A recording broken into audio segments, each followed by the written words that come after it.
Welcome to the Modern CPA Success Show, the podcast dedicated to helping accounting firms stay ahead of the curve. Our mission is to provide you with the latest and greatest insights on cutting-edge tools, innovative marketing strategies, virtual CFO services, and alternative billing methods. Join us as we change the way people think about accounting. Hey, welcome to this episode of the Modern CPA Success Show. We've got a really good guest and a topic today. I am flying solo today. Adam Hale is usually my co-conspirator in this, and he decided to abandon me today. So we're going to make this an even better show. So feedback can be all stars, and we'll just make sure that Adam knows that that's how things work. I've got another Adam here. Adam Koós is my guest today, and Adam is the founder of Libertas Wealth Management Group. Adam, welcome to today's session. Yeah, thanks so much. I think that he probably just saw there was another Adam and there's no room for two of us, apparently. I don't know. I think you're right. Yeah, I like that even better. So since I didn't do a long intro, can you tell us a little bit more kind of career story and then Libertas, a little bit about the services and what you do? Sure. Yeah. The career story, I want to make sure I'm not really good at being concise. So, okay. Shut me up or cut me off if I go too long here. But my career story is kind of strange because I didn't get in this business to do this for a living. I was going to school at Ohio State for pre-med. I wanted to be a trauma surgeon. To make a very, very, very, very long story short, or shorter, my senior year had a big thing kind of happen to me in my, we'll call it my personal life, and just kind of got derailed me, to be honest. And I just, just decided one day I just wasn't, this is not 9 months before I took the MCATs, decided I just didn't want to go to school for 7 more years, med school, surgical fellowship, all that fun stuff. And called my dad, who was a optometrist, walking down Neal Avenue on campus, and was terrified when he picked up the phone as to what he was going to say, and just said, "Hey, I can't do it anymore. I'm changing gears here." And he goes, "Well, what are you going to do?" And I said, "I have no idea. I thought about something in pharmaceuticals. I mean, I don't know." And he says, "What about being a financial advisor?" And I'm thinking, what in the world are you talking about? I took one econ class in college. I'm like at the end of the day, I ended up being a psych and finance double major. But he says, "Yeah, you've got that virtual stock exchange account you're messing around with all the time." And he's like, "You're good with people, and I think the world could probably use some people in the finance world that are better with people, not just good at numbers." And so I went to his advisor, his financial advisor up in Cleveland, Ohio, kind of listened to what he had to say. Still wasn't really sure. And then, knowing that and actually this is a great audience to say this to, honestly, because the CPA world, I think the CPAs are probably looked at as one of the most ethical professions that there are out there. I mean, that's where when people want to turn to somebody they trust, I think their CPAs probably first and maybe their attorney second, I would think.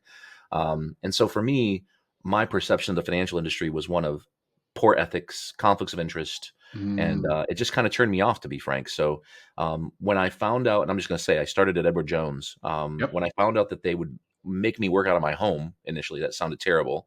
And I was 21 years old when I started. So I knew it wouldn't be easy, but what I liked about the arrangement was that I wasn't going to be on a sales floor, so to speak. I wasn't going to have some manager telling me I needed to peddle all these stocks, secondary offerings to people, or, selling these bonds that are syndicated through, whatever the brokerage firm might be, XYZ firm. So the training was wonderful. I decided to try it out and see what happened, and I did really well. I was a fast starter, won all their awards earlier than you're supposed to, got an office really fast, got an assistant really fast. And then nothing against them at all. They're a great firm. I mean, if I had to do it all over, I'd start there again. But at the end of the day, I just really wanted to be able to have zero conflicts of interest. I wanted to be able to help people with the kind of ethics that I believe in my heart, I need to practice with my clients. And when I started my company, so I started 10 days before the World Trade Center went down. And the joke is I was 21, I was 60 pounds lighter. I was trying to get people 3 times my age to trust me with their life savings while the market's crashing precipitously. It was not easy. Perfect setup for launching a career, right? Right. Great time to start. But if you make it through that, you're going to make it through anything, right? So good point. Fair. So after I started my company in 2004, I was 25 years old. I did it just because I wanted to be able to do, say, write, and practice exactly like I wanted to practice in a way that, as my dad put it, the advice he gave me when I started my firm was just pretend like everything you do is tomorrow's front page and the rest will take care of itself. So that's, we're a fiduciary, a true fiduciary. So a NAPFA registered fee only financial advisory firm, Central Ohio. And we have two niche clients we work with. The first is business owners. We help them with everything, the things you would expect, like their 401ks, personal assets, financial planning, retirement planning. But we also do a lot when it comes to exit planning, which we don't like the phrase because I'm sure your audience knows that when owners start talking about, or when somebody says something to them about exit planning, immediately they're like, "Oh, I'm not ready for that. I'm not ready for that." They're 70 years old. I'm not ready for that. I'll worry about it when I get there. It's like when you get where, like 105 years old. So people have a tendency to procrastinate, and so we call it business transition planning. Whether you're selling in 3 years or 13 years, treating it like CrossFit. Being ready for everything. And being ready for anything, I'm sorry, at any time. So if you get your customer concentration taken care of now, if you get your continuity taken care of now, if you get your risk management taken care of now, if you worry about profits, the efficiencies within your brand and your office. How does Take the over owner alignment. extract themselves from being the only one can make the company profitable, right? So they That's right, can getting step themselves away. out of the business, not Yes. completely, but to a certain extent. Then it will grow so much faster. It will be so much more efficient. The multiple will be so much higher, and you'll have a whole lot more fun, by the way, doing it. Everybody's in the right seat on the bus too, by the way. But anyway, Yeah. so we do that. It's one of our things we do, and then we help companies, through the sale process, and then we help them with the proceeds, of course, when they ride off into the distance and the horizon on their white horse, their metaphorical horse, right? And then the other thing we do is work with working professionals. We say so. It's typically C-suite, D-suite, SVP, VP executives, but other executives at companies that have complicated benefits programs, stock options, RSUs, things like that. Just helping them make work optional, just like the owners. That's great. That is really cool. Yeah, it's So fun. I haven't worked in 23 years. I love it. And how large of a firm is it now? We're just right around 100 billion in assets. And then we have a separate company called Elevate. The website's elevateandexit.com. And that's the exit planning, business transition planning that we're doing where I probably do an eighth of it. You know what I mean? It's more team driven around people like you, fractional CFOs, CXOs, CPAs, business brokers, business bankers, and so on. Okay, good. Well, I'm hoping that we can give people some tips that they can think of on how they would advise clients, and probably also then help understand an area where they might say, no, I need to pull in someone like you and say, I've got a client interested, but I can't actually do it. And let me take that next step that's in there. So off air, we chatted a little bit about many people work with clients who have properties that have appreciated, and they don't really want to keep the property, but they also don't want to sell it because they're going to get nailed for taxes. And you had some ideas of what you might advise clients in that kind of scenario. Yeah, I mean, and this can be people who own residential real estate. It can be commercial real estate. It can be an individual, a couple that just has one or two properties. It can also be a real estate investor that has several properties, and again, it's commercial or residential. And oftentimes, it's one of two things. It's either the owner of the real estate or the individual in question, they're just tired of it. They're even though they have a property management company, probably taking a haircut and helping out with a lot of the intricacies. It's just they're just not retired anymore. They don't feel like they're not working, and they're trying to spend those later years with their family. They're just done, and then you don't have to be retired, obviously, but and then the other group of people I would say that we see this commonly with are folks that they like doing it still, and they're fine with it, and they might even be a little frustrated with the fact that their spouse and or children aren't interested. And they're like, Dad, we don't really want to deal with this when you're gone. Like, and half the time they don't want to bring it up, right? Who wants to talk about that end of life issues? And like, Dad, we don't want your properties that you love, you've fallen in love with. These are your babies, So those are the two groups of people. And the one way you can do things which most people understand probably is just a simple 1031 exchange to another like-kind property, right? Yep. That's the easy thing, but that doesn't solve the problem with what we call as the terrible T's, or the three T's, like toilets, tenants, and trash, right? I mean, it doesn't make you retired at all. All you just have is a new property with new problems, right? Right. So, and again, nothing against real estate investing. I think I have yet to meet a wealthy individual that doesn't own real estate. I own real estate, so. Anyway, so with that being said, to get away from what I call active real estate investing, which is owning physical property, whether you're managing the properties yourself or paying a property manager per is irrelevant, but that's active management. It's you own the physical real estate. You can go down, drive by, touch it, walk inside of it. It's yours. There's what's called passive real estate investing. And most of the time when people think of passive, they're immediately going to think of REITs, real estate investment trusts, and they're going to think of like Simon Properties and these traded things on the New York Stock Exchange. I'm not talking about those things. What I'm referring to is privately held non-traded real estate purchased through something called a Delaware Statutory Trust. So we'll call them non-traded REITs for short, and we'll call them DSTs for short, just to make this faster. Uh-huh. So the way these work is there's several companies that offer them. It's usually one property. Sometimes there's multiple. But you, as the investor, you have the choice between, one property, multiple properties. It could be hospitals. It could be sectors like storage units. It could be multifamily, single family. It could be anything. So once you find a property or properties that you want to invest your money in, and then you have an intermediary. Of course, you need to have an intermediary, and we have one that we work with here in town. But there's several. Of course, I would recommend my guy naturally. Sure. But if once you've identified that like-kind property that you're selling, then you can sell that property and you can 1031 it into this passive investment. Let's just call it a hospital anywhere in the country. You've defer the cap gains, so there's no cap gains treatment on the transition. And then what typically happens is it depends on the real estate in question. Sometimes these things will last for 4 years. Sometimes it's 10, but we'll say the average is 7. And let's just say the individual in question who owns the real estate 70. And they're thinking, well, that's not going to help solve my problem, right? I'll be 77. I'm probably going to be still around. I'm healthy. Well, we just 1031 it into another one. And you can keep doing this, deferring the taxes. Your income, by the way, is now going to be passive income. No more terrible T's. Yep. I'd say a good expectation is you're going to get probably somewhere between 3 to 4% per year in passive income. And then as you continue deferring those taxes to every REIT you 1031 to in the future, you keep getting that income while, I'm not going to say they always appreciate, but we hope they'll continue over time, that they'll appreciate in value. So you're getting that dual growth and income that everybody wants from real estate. And then heaven forbid something happens to you, which we all die someday, right? When we pass away, it all steps up in basis.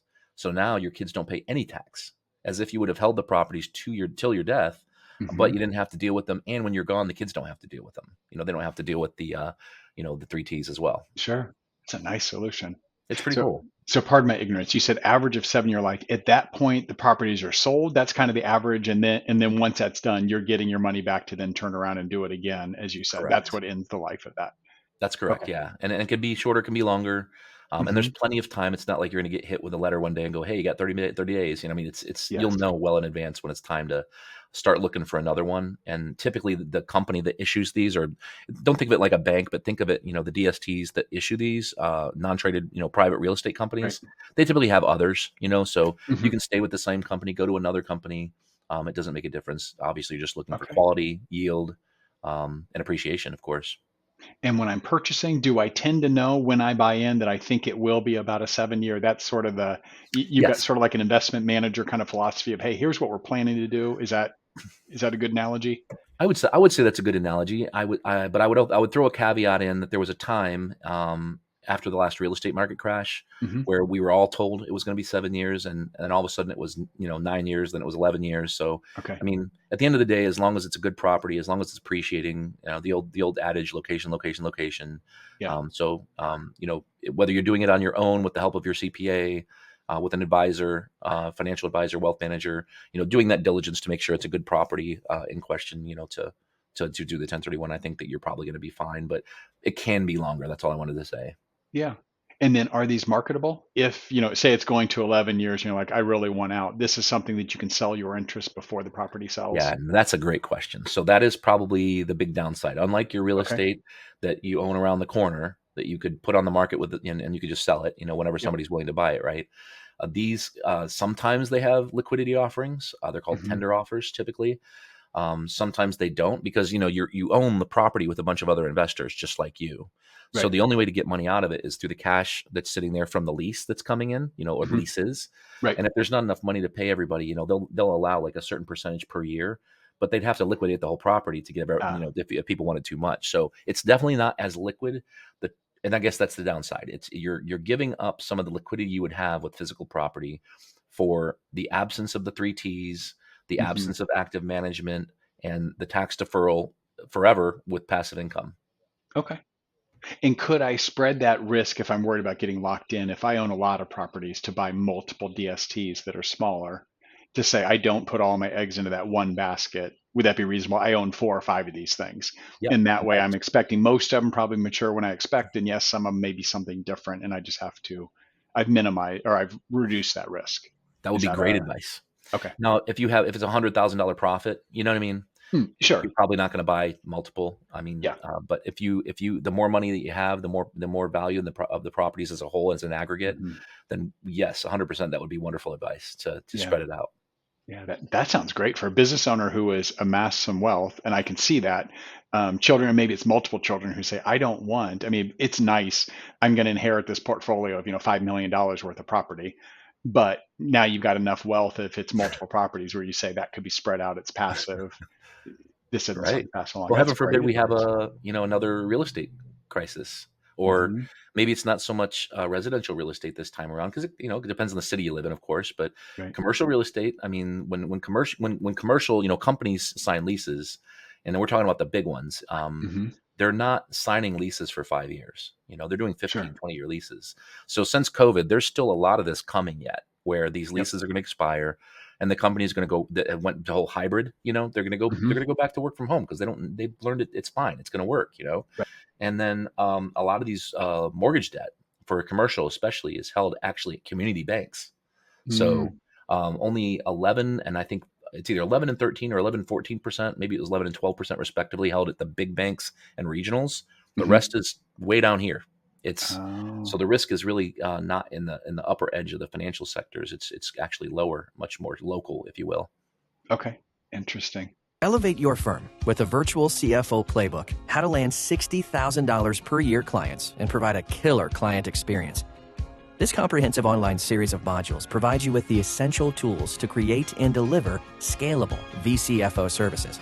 Developed from Summit's successful approach, which propelled them from $500,000 to over $10 million in revenue in 10 years, this playbook will equip you with the skills to take your firm to the next level.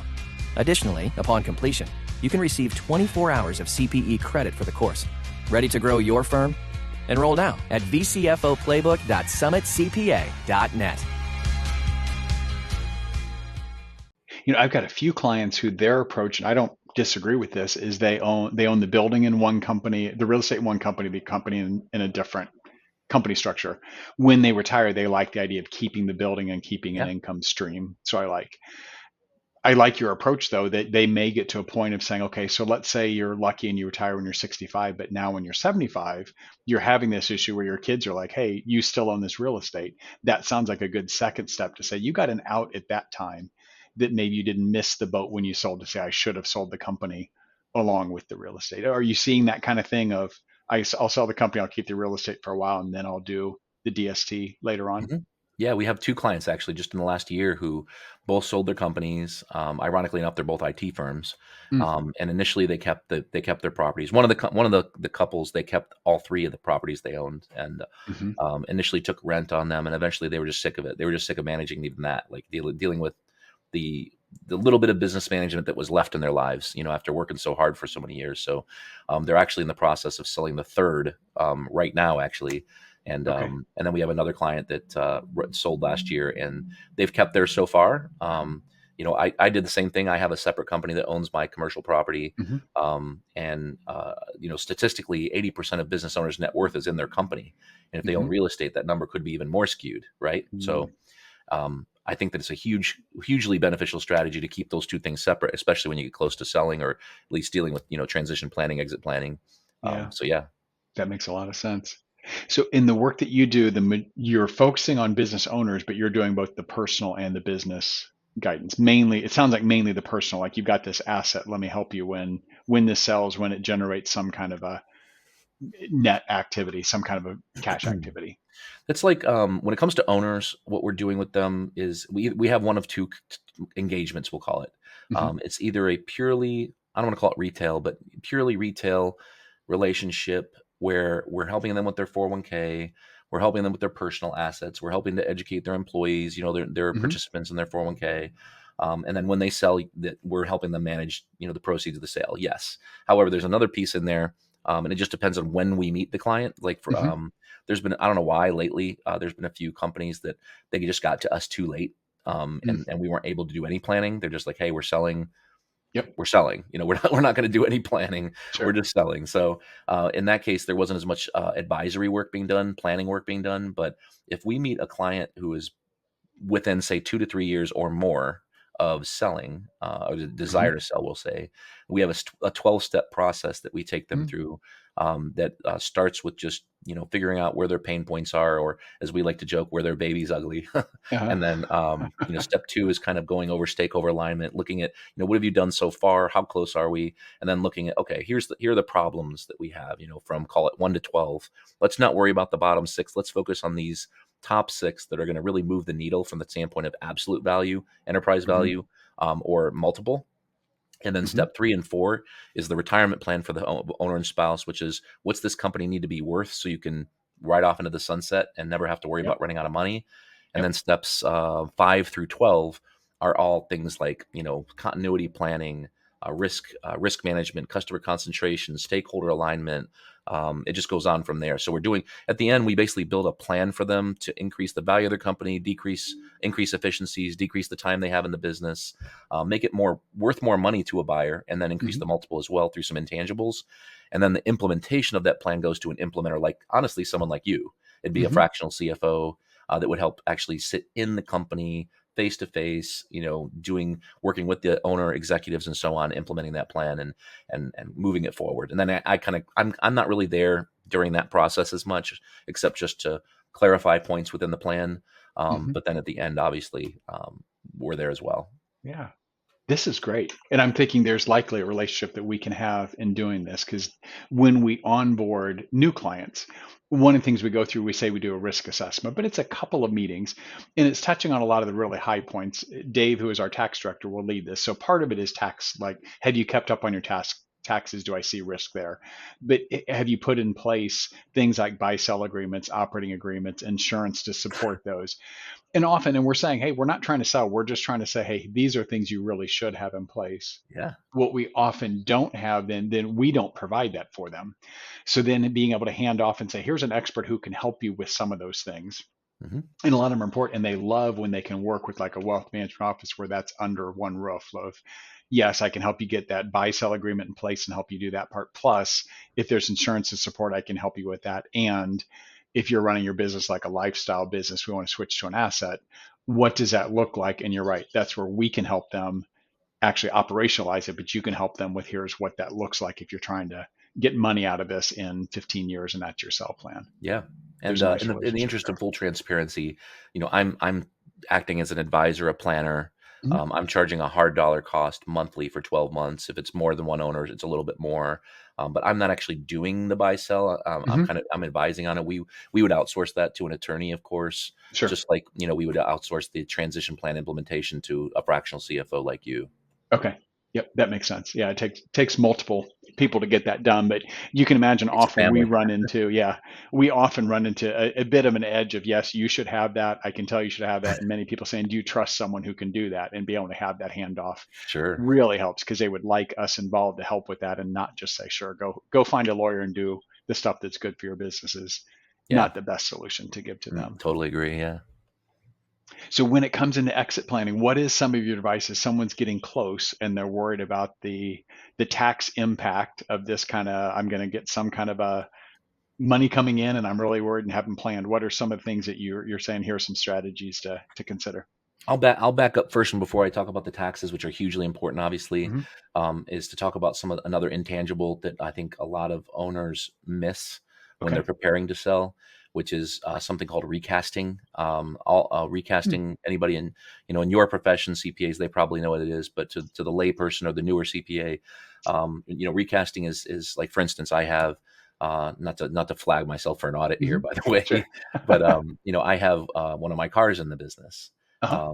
I mentioned earlier, I own, my commercial real estate. Well, I'm a tenant, one of the tenants in that Yep. office, and I pay myself rent. And Sure. that can get really confusing to somebody who doesn't understand all that. But Hmm. I also go out for, dinners and pay, use the credit card, the company credit Hmm. card for it sometimes, and so there's all these things that we spend on within the business that maybe are technically personal expenses or could be coded as personal expenses, let's just say. Yeah. So when an owner is preparing to sell, and really at least I would say at least a year before, if not 2 years before or more is even better, to go through their books with a fine tooth comb. I'm talking like as fine as you can find, and get every expense that you could possibly think of that's in QuickBooks and get it out of the business if it was something that wasn't business related, because that's going to immediately increase the value of the company on an absolute basis. So Yeah. your SUV's got to come out. That's an easy one. Real estate's got to come out. That's an easy one. Your salary, you're not going to be there anymore. That's going to come Right. out. So those are the easy ones, but it gets tough when you start thinking about, what about your Netflix bill? What about Hmm. your house cleaning? There's Hmm. a lot of expenses that are in there that are they're in there for all the right reasons, and they should be, but they need to come out when it's time to sell, because from a Hmm. buyer's perspective, they're not going to have those expenses. So if you don't take them out, you're cheating yourself. Yeah. Uh, when it comes to taxes now, toward the end, especially if we have like 2, 3, 4 years, which is optimal, we can start talking about installing, if they haven't already, obviously a 401k. Most companies at that point probably have some sort of company retirement plan that offers tax deferral. Yep. On top of that, we can start talking about profit sharing. Profit sharing Hmm. helps to reduce our tax bill, of course. But once we get there, we kind of get in trouble and we're out of deductions. I mean, I can't count the number of times we've had business owner clients say to us, I maxed out my 401k. We're doing this for profit sharing. We're donating money to these places. Like, what else can I do? I'm getting destroyed. I'm getting absolutely destroyed and decimated by the IRS. And it's like, well, Yep. make less money, right? So there are other things you can do, Yes. but when you're later in your career, that's the sweet spot. It's like the sweet spot of the baseball bat, because now we can install something called a cash balance plan, let's just say. Hmm. And we can use that cash balance plan, which has to be contributed to over 5 years. It's the rule. Hmm. So if you're 1 year within retirement, you can still freeze it after the fact. And there's ways that you can get around the 5 year rule, but you're only going to be able to contribute, say, over 1 or 2 tax years if you Okay. do it that way within 1 year of selling. So within 3 years of selling, you might be able to get the prior year's contribution in before your tax filing deadline this year, plus the next 3 years, and maybe you sell in January and you get another year in, and so you can get Okay. 5. Let's just hypothetically speaking. Yeah. And as cash balance plans, they're calculated. A lot of a big part of the calculation is based on your age. So Hmm. the closer you are to retirement or being done with this, the more you can put into it. And we've seen cash balance plans where they're going, $200,000-$300,000 per year, per tax year, is getting deducted on a pre-tax basis, which is ridiculous, especially when you're trying to get that capital to look, like a smaller number, of course. And Yes. then the reason I mentioned selling in January is because if you sell in December, you're going to owe the cap gains tax. If it's cap gains, by the way, you're going to owe Hmm. it in April of the next year. If you wait till January Hmm. to sell, now you just bought yourself an additional 15 months before you Hmm. have to pay the tax. And what we like to do is we take the tax money, the money that would be otherwise owed in taxes, put it in a separate account earmarked for tax. And then right now, just with interest rates being what they are, I mean, it's been easy. It's like shooting fish in a bucket. We're just buying 1 to 3 month, 4 month, 6 month treasury bills, paying 5.3, 5.4, 5.6%. Yep. Now, of course, we got to pay tax on that too. But at the end of the day, Still. we're taking that 21% cap gains and we're squeezing it, right? Yeah. So anyway. That's a really good idea. So when you mentioned the recasting the business, let me loop back that for a second, because often buyers will say, "Hey, help me understand what are the seller's personal expenses that are going through the business, and I want to account for that." And it sounds like you're making an argument of saying, "Hey, you're better off just getting them out of the business than coming back later and saying, part of these expenses, let me just tell you this is the amount that's in there." What's your thought of the kind of the trade-off between one of those two things? Sure. Yeah, and I think that you don't have to take them out and run your business at the highest tax consequence Hmm. possible, but for the sake of putting together the indication of value or the valuation, I think that they have to come out on paper, not literally in that tax year, but on paper they have to come out. Okay. Yeah. So at least being identified, I think makes a lot of sense. Yes. It's funny. I've seen some of my owners be really sensitive, and maybe it's because we do taxes and they're worried about tax fraud's probably too strong, but they're like, none of this. This is all valid business, and you're like, this is good to be describing that when you took a vacation with your wife, you called it a board meeting and called that. You want to identify those things so that you can say, hey, that stuff that would come out if you're a buyer, saying you're not going to have that kind of expense repeating. But it's been sort of a funny conversation of people not wanting to sort of fess up those things and say, Yep, no, I'm really clean. You're like, in this case, I want you to share that dirty laundry if that's what it looks like, that's because right. it Well, benefits you. I like to tell them, like, I look around like this and I'm like, look, there's no mics, there's no cameras, there's no metaphorical swinging light bulb. You're not chained to the Yes. table. Right. It's a safe space. We're good. Yeah. Yeah. That's a great point to have in there. Yeah, cash balance plan. I'm curious. We did have a previous person on, and one of their measures, and people said, kind of by my making enough money to do a cash balance plan. His point was, if you have about an extra $100,000 a year that you could take out and put toward retirement, that's a good. You're big enough. It's going to make enough difference. What's your feeling on that? Is sort of a rough measure. I completely agree with that rule of thumb. I Okay. mean, I don't think that when you deal with taxes and money, you should ever have rules of thumb, right? Because you got to be Yeah. careful there. But yeah, I mean, if we had to, put a line in the sand somewhere, I think 100 grand or more makes sense. Yeah. But when we're talking about companies that are getting close to sale, it's usually going to be a bigger amount. Yes.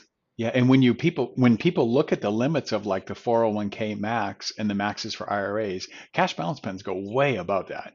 In the Crazy. couple that Yeah, I have done, the owner gets by far the majority, much more than a profit sharing plan.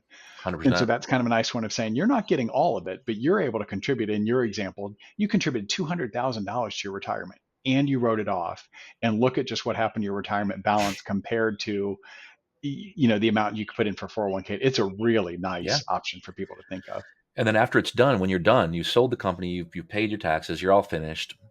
Let's just say you're cash heavy. Let's just say you've got Hmm. cash that's just sitting down. We're not talking the money that you put in the cash balance plan, but cash. And you can live off that cash for a year or two. Now we can Hmm. start talking about doing Roth conversions with the Hmm. cash balance money and or the 401k, while keeping your money under a Uh, certain, your income under a certain tax bracket. Using that income, you make your income's essentially just your cash, which means there is no taxable income. Put mhm. off your Social Security till later, which means you can make more, obviously. Yep. So there's all kinds of things you can do to optimize. Yeah, that's great. What a great way to be looking forward. And we talked about this a little bit before we started. Many people think that they don't need to start talking about exit planning, retirement, all that kind of stuff until they're getting close. And you were even, I guess I'd like you to just make the comment. What was your comment about people being sort of taboo, that why they don't want to talk about that, with um, that sort of age wise, that people yeah, don't like to talk about that? my experience, and honestly, it was the statistics are the things that really made me so angry about this. Because Hmm. let me take a step aside and just kind of Yeah. share personally. I've got a great business. I'm very happy. I'm very fortunate. I always say I haven't worked in 23 years like I did when I Hmm. started, when we Yes. started the episode. I love what I do. Every day I wake up, I cannot wait to go to work. It's a problem, honestly, because I also love my family and I love spending time with them. But when you love everything, it's kind of hard to draw Yeah. lines. And Yeah. but anyway, I feel like, all of us, every business owner has been through great times, and they've been through really, really tough times. I mean, Yeah. times like I'll never forget times early in my career when I didn't tell my wife, but I came home and I put my stuff down, and I'm looking around for things I can sell on eBay to pay our mortgage. Oh, You know, ouch. Yes. tough. I mean, just the stress to not being able to sleep at night. I'd never had a panic attack, and I literally one night, like during about the same time period, I'm laying in bed talking to my wife. We're talking about money, and I get up out of bed, just kind of out of the blue, and she thought it was weird. And I walked outside the room, and she says, Oh. "Are you okay? Babe, are you okay?" And I had to stand up and put my hands on the wall because my heart rate was through the freaking roof, Oh and I no. was I was having a panic attack. I didn't Yeah. know it at the time, but I was just freaking out, and it's just Right. money's a tough thing. It's one of those. And Yeah. so anyway, my point is that we've all been through really great times, but we've all been through really, really tough times. So when you understand the statistics, so every CPA listening to this, watching this, um, every one of your owners that you work with, you have to get these numbers out to them. And there's only three. Hmm. 80% of, I mentioned earlier, 80% of companies' net worth is in their business. I think most people probably would agree with that. 80%, another 80% of companies do not sell. They dissolve. They just go away. Oh. And that made me so angry when I thought about all the time I've spent, the blood, the sweat, the tears, trying to sell things on eBay to pay my mortgage. You know what I mean? To think that in the end there would be nothing for my family for Yeah. all the work I've done, right? And here's the last stat. Of the 20% or so that do sell, 75% sell for less than market value. So to get back to what your question was, the the the what's happening is people are put it off. They're busy. They're busy in their business. They're busy making their widget, selling their service. They're doing really well at it, and they think, I'm going to sell someday. But I don't have to do that now. I'm not going to plan for this now, because I'm not ready to sell yet. I'll sell when I'm ready to sell. And before you know it, it's like divorce happens, a disagreement with a partner, disease, cancer, dementia, Alzheimer's, Parkinson's. I mean, any kind of end of life or near end of life ailment that might just cause things to go downhill. And now all of a sudden, any of these things start happening, and now you're selling your business at a fire sale because nobody's going to run it like you do. And especially if your business includes licenses like CPAs, not to, my business, my industry. I mean, my wife can't just walk in and start doing what I do for me while I'm gone or while I'm unable to work. So procrastination is a huge problem, but the bigger problem is the lack of awareness of the need for owners to start planning now, whether you're selling in 3 years or 13 years, as I always say. Yeah.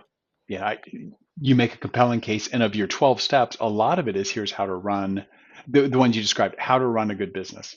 And some of it deciding up front, is this a lifestyle business or are you building an asset? And just recognizing, okay, if you are really saying I'm building an asset to build, what are the things you would be doing differently? And they can probably name a lot of those things: customer concentration, spending too much money, having a unproductive team, not efficient, all these things you're saying, then let's dress it up. You're going to make more money. You're going to run the business better. All these things that you can do that take time to do, and getting those things laid out so that you have this good transition Phantom that stock, goes into that. retention bonuses. I mean, all those kind of things that you do. And I'm sure it is a huge thing to procrastinate, but what a feeling of relief if you feel like you've got some of that stuff put in place. Even just my business is running better, even if it's not, I know what the next step is going to be. That would help. But if you really did say, I've got this plan for what it's going to look like, what a wonderful thing to have. The only analogy I have that speaks to everybody on the face of the planet, whether you're in this situation or not, you'd like to be, and that is that once you've gotten to a point in life, and eventually most people take longer than they like to, but once you've gotten to the point in your life where you're paying yourself first, whether you're a business owner or not, by the way, this is for non-business owners and business owners, once you're paying yourself first, once you're putting what you're supposed to be putting away for yourself on a pre-tax basis into a 401k, putting money into a Roth IRA, putting money into a brokerage account, saving for whatever amount is you want to save for your kids for college, and you've done all those things, and you've done your financial plan, and you know exactly what you need to be doing, and you're doing it. There is nothing like spending money after that, in the most guilt-free way possible. And I say that as the analogy because there's nothing like doing a business transition plan, implementing that plan with somebody like a CPA or a fractional CFO or CXO, and then being done with it and going, man, like I have nothing to worry about. A competitor can come to my door next Monday, offer me a price I can't refuse because it's worth what it is now, and I could sell if I wanted to, or I could say no. And that competitor's not going to show up, or a VC, a buyer's not going to show up if your baby's ugly, right? So you're getting ready to do anything at any time. And by the way, by doing that kind of planning now, you're going to make so much more money.